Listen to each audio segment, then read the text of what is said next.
E vamos passar então pelos principais eventos macroeconômicos da semana, começando com os Estados Unidos, falando aqui do PIB que veio 3,2 para o quarto trimestre, é esperado 3,3, ou seja, veio 0,1 abaixo. Se a gente vê o PIB analisado dos Estados Unidos, é o suficiente para a gente entender que nós não estamos aqui flertando com a recessão, então a recessão parece que é um fantasma que vai se afastando, embora sempre tenha narrativa pessimista. Ao mesmo tempo também que esse PIB não disparando não ameaça a inflação, que por sua vez iria ameaçar a taxa de juros dos Estados Unidos, manter-se mais alta por mais tempo, de repente até aumentar ainda mais, né? Então, veio 3,2, veio aqui próximo do esperado, 0,1 abaixo, tá tranquilo aqui em relação ao PIB dos Estados Unidos. Quando a gente fala de inflação, ela veio 0,3, exatamente o que o mercado estava esperando, sem tirar nem pôr. Anualizado estamos em 2,4. A meta do Fed é um pouquinho abaixo, mas estamos caminhando para isso. Enquanto o núcleo da inflação dos Estados Unidos está um pouquinho mais persistente, mas ainda assim veio também dentro do esperado, veio 0,4. O núcleo da inflação é aquela inflação que não vai envolver eventos mais voláteis, como por exemplo commodities, né? Então ela está anualizada aqui em 2,8, veio dentro do esperado, vamos continuar acompanhando. Pedido de seguro-desemprego veio um pouquinho acima ali, mas também praticamente igual. Vamos dizer que foi bem próximo aqui do projetado também. Então, nos Estados Unidos nós tivemos eventos bem próximos do projetado, por isso que não tivemos tanta volatilidade. Um evento que acabou causando uma volatilidadezinha foi o estoque do petróleo que veio acima, então mais barril de petróleo causou uma pressão no petróleo para baixo, mas na sequência já teve o OPEP falando ali, aí já deu uma bagunça, petróleo recuperando, enfim, é toda essa dinâmica do petróleo que vocês estão acostumados, tá? Então, Estados Unidos tivemos uma semana tranquila. No Brasil nós tivemos o IGPM, que ele veio aqui caindo 0,52, ele vinha aqui numa sequência de alta, né? Recuperando-se, né, de números muito negativos, e agora ele deu essa quedinha de 0,52, é um pouco maior ainda essa queda que projetado de 0,5, e o IGPM, a gente fica mais atento ali com a Taesa principalmente, né? A Alupar também tem concessões em IGPM que não é bom para ela esses reajustes, principalmente se fechar o ano negativo, que eu não acredito que no ciclo inteiro vai fechar negativo, mas no ciclo anterior fechou negativo. É preocupante assim para a Taesa. Para todas as empresas acaba sendo positivo, porque muitos dos custos das empresas estão exatamente nesse tipo de inflação aqui do IGPM, representa até mais do que o IPCA em muitas das vezes, tá? Então é isso, GPM caindo 0,52, enquanto aqui o setor agropecuário puxou o PIB no ano, né? Nós crescemos em 2,9%, enquanto o agro cresceu 15,1% lá no começo do ano. Só foi o agro desacelerar e aí o PIB desacelerou. Esse PIB aqui, eu vi o Lula ali comemorando, mas a verdade é que ele também veio 0,1 abaixo do esperado. Ele veio em 0 nesse trimestre, era esperado 0,1. Eu não sei porque eu não estou achando matérias na internet, curiosamente, falando isso. Tinha que ser normal, como aconteceu nos Estados Unidos aqui, ó. PIB abaixo do esperado. Ponto, bacana. Não sei se eu não procurei direito, pode ser, mas o PIB veio abaixo, tá, do esperado. Mas também tranquilo. Já a taxa de desemprego veio um pouquinho aqui também abaixo, o que é positivo. Era esperado 7,8, veio 7,6.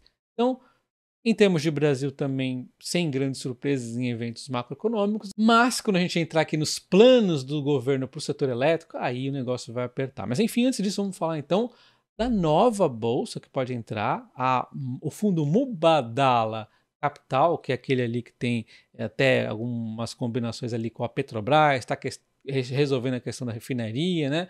Eles estão querendo abrir uma bolsa no Brasil. E segundo aqui o jornalista Lauro Jardins, vai ser já no segundo semestre começar a iniciar. Então, pode ser que esteja mais avançado. Já tem até um nome aqui para ser o presidente dessa nova frente aí, dessa nova bolsa no Brasil.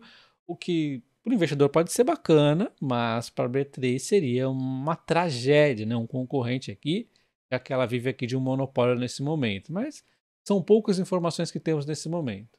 Obviamente eu não ia deixar de defender a Vale, vou defender cada um dos pontos que o Lula atacou aqui a Vale. A começar pelo fato que ele disse que a Vale não pode pensar que é dona do Brasil. A Vale não pensa que é dona do Brasil. Quem parece que pensa que é dona do Brasil é o senhor Lula, porque a Vale é uma empresa privada, ao qual o governo tem apenas participação de 8,7%, bacana, pode escolher o conselho e tudo mais, mas não pode sozinho escolher quem é o CEO da empresa. O governo não tem esse direito, é uma empresa privada, ele tem apenas 8,7% da participação.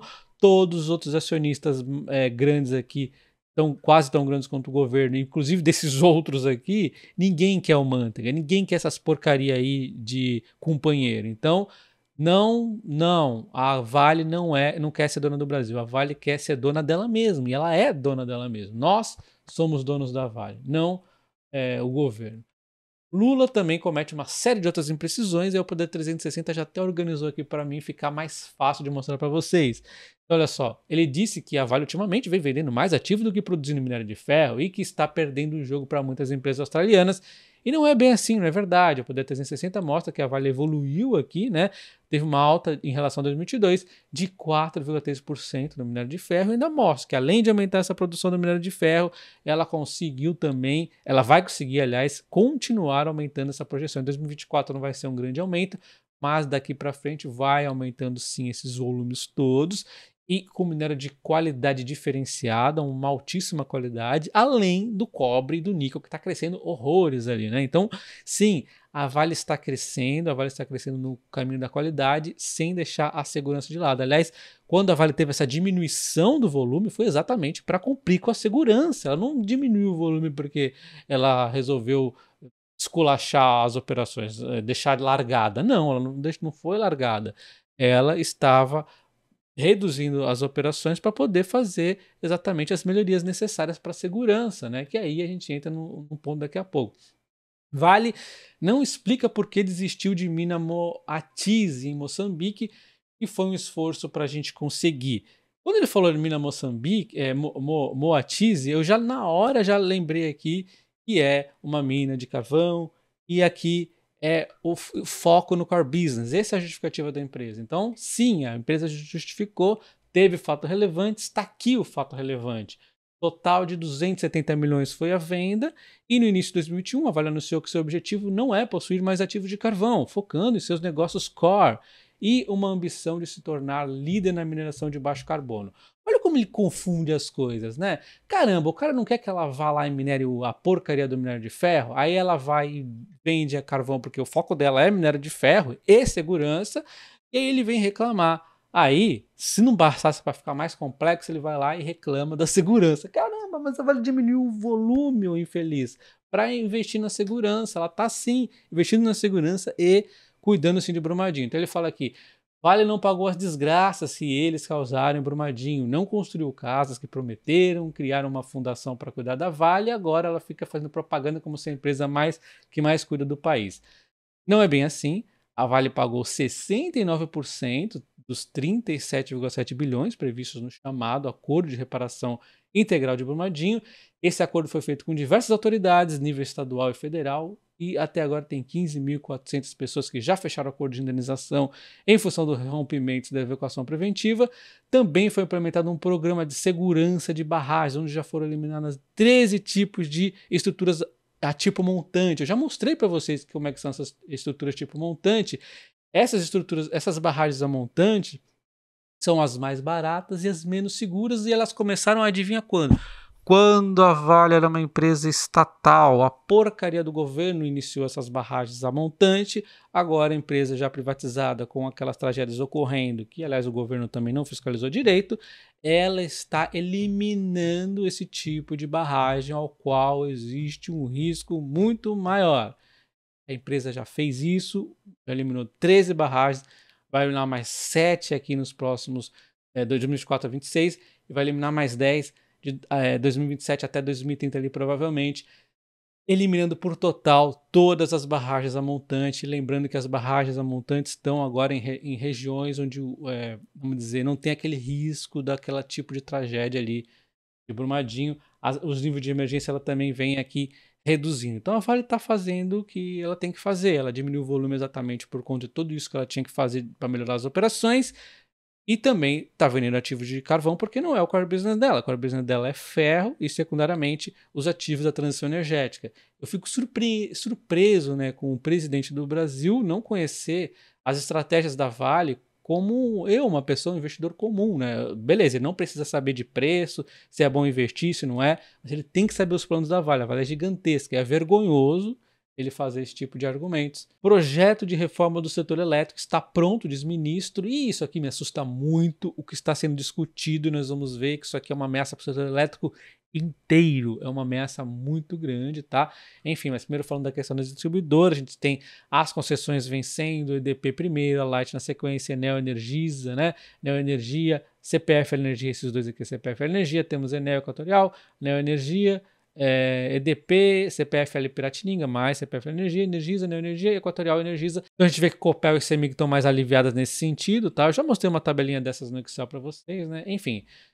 Então, de novo, eu reafirmo que as empresas de distribuição de energia elas têm uma vantagem sobre os outros setores de energia, que é, na hora da renovação, elas têm ali têm investimentos não amortizados e tudo mais, tão grandes para receber do governo, que faz todo sentido o governo renovar a concessão. A não ser que o governo tenha cocô na cabeça, que é o que parece muitas vezes, não faz sentido você ficar dificultando muito. Então, o que acontece? Tem uma indenização muito grande para pagar para as empresas, ao mesmo tempo que as empresas, pô, ela não quer perder uma receita bacaninha ali delas. Então, ó, deu match, né? Puxa, eu renovo aqui e você não me paga esse dinheiro aqui. Fechou, vamos renovar por 30 anos. Perfeito, bacana pra caramba. Só que aí o governo quer inventar um monte de regrinha. Pode ser que algumas empresas nem queiram renovar essa concessão.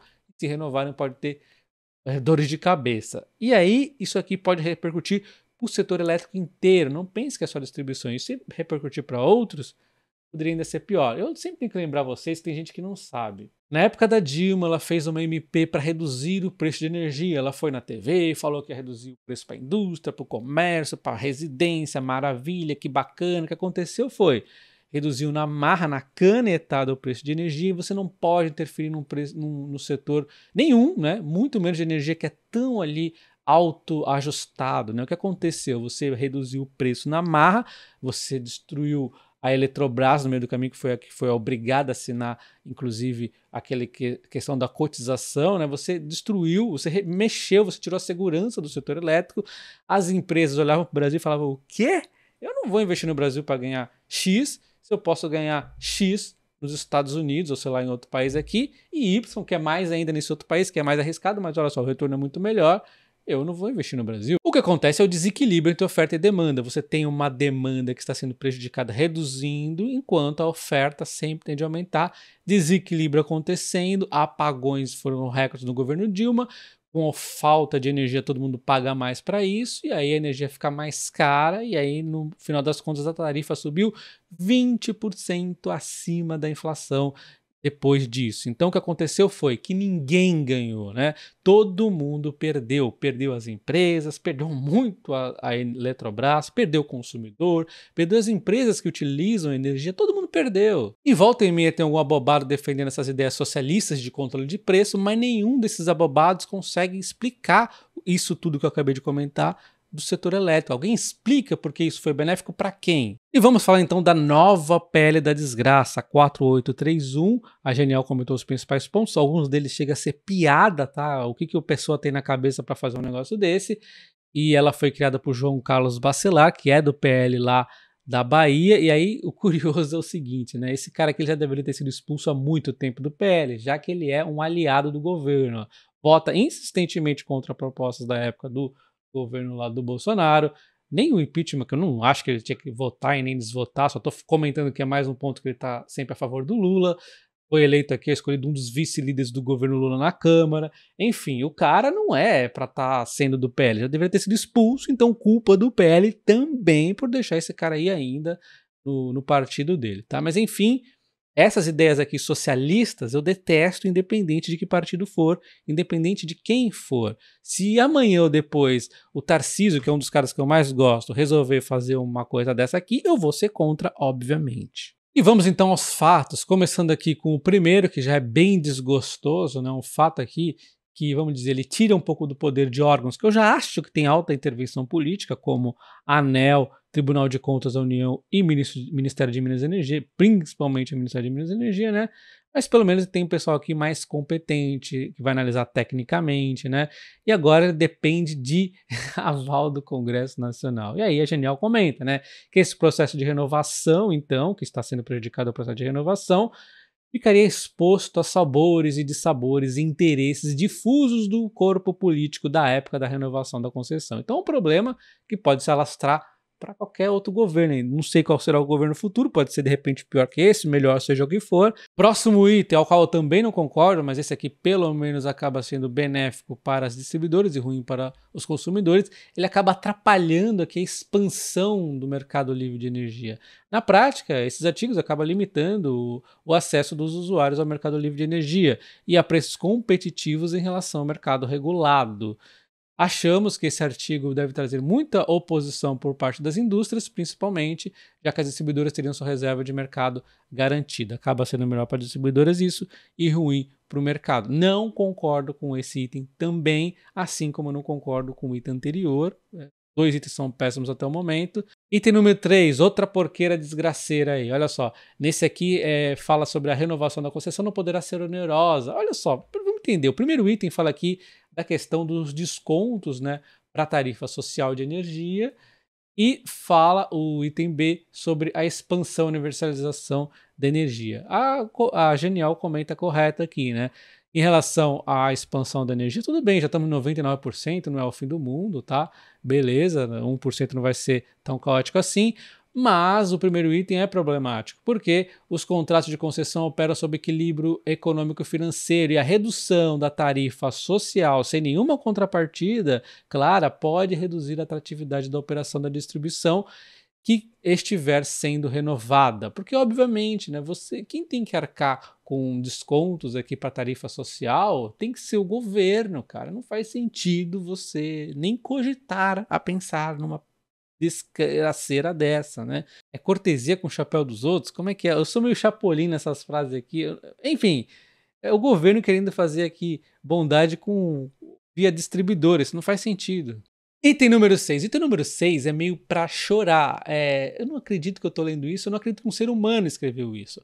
As perdas não técnicas, observe, quando eu falo de perdas não técnicas, eu estou falando de, principalmente aqui, quase tudo, gato, tá? Gato. Então olha só que bacaninha, né?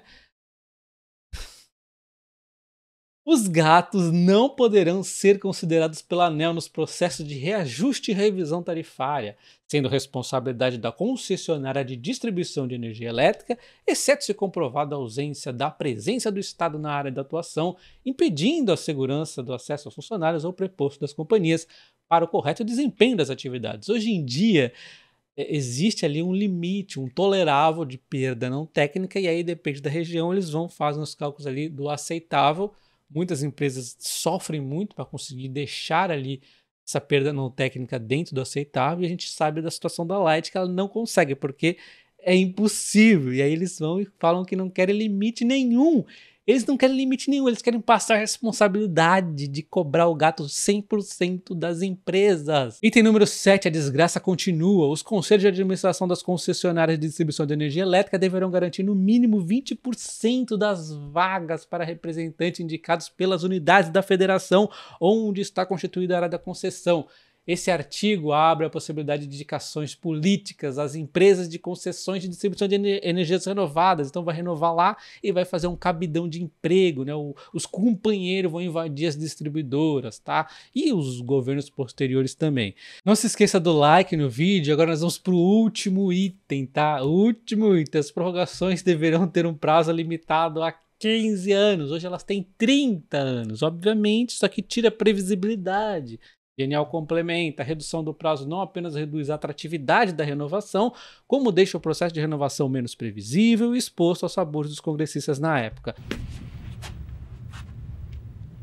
No, God! No, God, please, no! No! No!